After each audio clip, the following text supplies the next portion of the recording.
నవరాత్రి పూజలంటే 9 రాత్రులు కూడా అమ్మవారికి భక్తి శ్రద్ధలతో పూజలు ఆచరించిన తర్వాత 10వ రోజైనటువంటి దశమి తిథి రోజున మనం అమ్మవారికి ఘనంగా పూజా కార్యక్రమాలను నిర్వహించుకుని అమ్మవారికి ఉద్వాసన అయితే చెప్పాల్సి ఉంటుందండి. అయితే మనకి 2025 సంవత్సరంలో నవరాత్రులు 10 రోజులు వచ్చాయి కాబట్టి 11వ రోజైనటువంటి దశమి తిథి రోజున మనం అమ్మవారికి ఉద్వాసన అయితే చెప్పాలి. ఆశ్వయుజ శుద్ధ పాడ్యమి నుండి నవమి తిథి వరకు అమ్మవారికి భక్తి శ్రద్ధలతో నవరాత్రి పూజలు ఆచరించిన తర్వాత ఆశ్వయుజ శుద్ధ దశమి తిథి రోజున అంటే విజయదశమి పండుగ రోజున అమ్మవారికి ఉద్వాసన అయితే చెప్పాలండి. ఒకవేళ ఎప్పుడైనా మీరు విజయదశమి పండుగ రోజున మంగళ శుక్రవారాలు వస్తే ఆ రోజు అమ్మవారి పీఠాన్ని కదిలించకూడదు. మిగిలిన మామూలు రోజుల్లో ఎప్పుడైనా విజయదశమి పండుగ వస్తే మీరు అమ్మవారికి ఉదయం భక్తి శ్రద్ధలతో ఘనంగా పూజ నిర్వహించుకుని అమ్మవారికి మహా నైవేద్యాన్ని నివేదించి పూజ అనంతరం అమ్మవారి పీఠాన్ని సాయంత్రం చీకటి పడకుండా కదిలించుకోవచ్చు. మనకి ఈ సంవత్సరం దశమి తిథి అంటే విజయదశమి పండుగ ఎప్పుడు వచ్చింది అని అంటే 2025 అక్టోబర్ 2 గురువారం రోజు వచ్చిందండి. ఈ రోజు దశమి తిథి మధ్యాహ్నం 2:47 వరకు ఉంటుంది. కాబట్టి మీరు అమ్మవారికి ఉదయం పూజ చేసేసుకుని సాయంత్రం చీకటి పడకుండా మీరు అమ్మవారి పీఠాన్ని అయితే కదిలించవచ్చండి.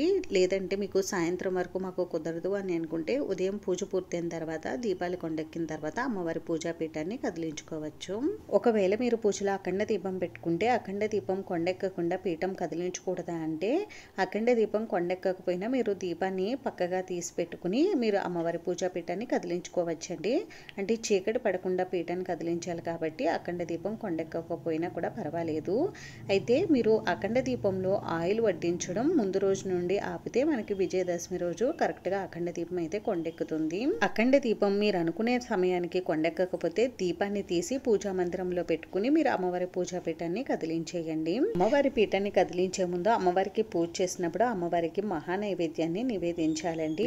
అలాగే అమ్మవారికి తాంబూలం సమర్పించే ఉపచారం వచ్చినప్పుడు అమ్మవారికి చీర పెట్టుకునేవారు చీర, బ్లౌజ్ పీసు, ఇంకా సుమంగళి స్త్రీలు ధరించేటటువంటి మంగళకరమైన వస్తువులన్నీ కూడా తాంబూలంలో పెట్టి అమ్మవారికి తాంబూలం సమర్పించాలి. అమ్మవారికి సమర్పించినటువంటి తాంబూలాన్ని పీఠం కదిపిన తర్వాత మనమే ఉపయోగించుకోవచ్చండి. లేదంటే ఈ రోజు మీ ఇంటికి ఎవరైనా తేదు స్త్రీలు వస్తే వారిని అమ్మవారి స్వరూపంగా భావించి అమ్మవారికి సమర్పించినటువంటి ఈ తాంబూలాన్ని వారికి ఇవ్వవాలి. వారికి నవరాత్రి పూజలు 2 రోజులు చేసినా 3 రోజులు చేసినా ఒక్క రోజు చేసినా కూడా పూజా పీఠాన్ని దశమి రోజే కదిలించాలండి. ఒకవేళ మీకు ఏదైనా కారణాల వల్ల దశమి రోజు అమ్మవారి పూజా పీఠాన్ని కదిలించడం కుదరకపోతే అప్పుడు మీ ఇంట్లో ఉన్నటువంటి ఏ సభ్యులతోనైనా అమ్మవారి పూజా పీఠాన్ని కదిలించవచ్చు. అలా కూడా కుదరదనుకునేవారు మీ ఇంటి చుట్టుపక్కల ఎవరైనా ఉంటే వారి చేతైనా అమ్మవారి పీఠాన్ని కదిలించవచ్చు.